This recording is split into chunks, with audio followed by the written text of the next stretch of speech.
Morning everybody, 9:35, 17 seconds on Friday, March 29th. This is the mini number one. Call it mini number one. It might be the only mini for the two Marvel premieres. Whoever comes in first place in this mini will win the first 6 open spots in the main. Whoever comes in second will win the next 3. Whoever comes in third will win the next single spot.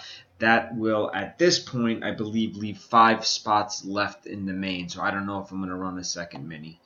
We shall see. Let's see what happens. But let's roll our 3 dice. Number is 12. We're going to randomize 12 times. Best of luck, everybody.